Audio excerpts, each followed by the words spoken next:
ज्येष्ठ महीने की शुक्ल पक्ष की एकादशी तिथि को निर्जला एकादशी कहते हैं। इस साल एकादशी तिथि 6 जून शुक्रवार को रात 2:15 पर शुरू होगी और वहीं इस तिथि का समापन अगले दिन 7 जून को सुबह 4:47 पर होगा।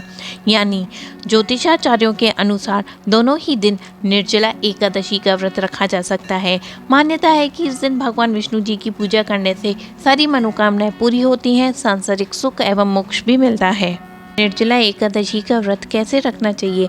व्रती को प्रातःकाल स्नान कर स्वच्छ वस्त्र धारण करने चाहिए। भगवान विष्णु जी की प्रतिमा को गंगा जल से स्नान कराएं। उन्हें फूल, तुलसी दल, पीले वस्त्र, मिठाई अर्पित करें। व्रत रखने का संकल्प जरूर लें। इस दिन व्रत कथा सुनने और सुनाने का विशेष महत्व है। व्रती को निर्जला एकादशी के दिन जल, फलाहार एवं अन्न का सेवन नहीं करना चाहिए। इस दिन भजन कीर्तन अवश्य करें।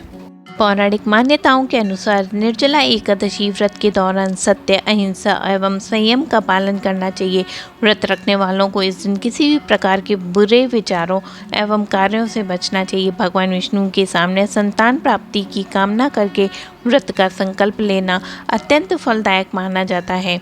या फिर आपकी कोई और भी मनोकामना हो तो उसका संकल्प लें। इस दिन तीखा बोलने से बचना चाहिए, ब्रह्मचर्य का पालन करना चाहिए।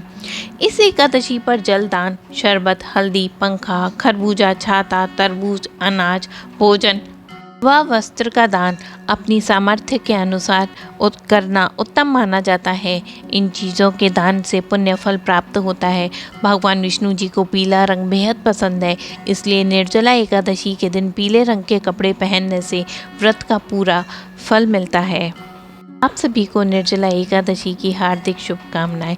आपका दिन मंगलमय और शुभ हो। भगवान हरि की कृपा पर बनी रहे।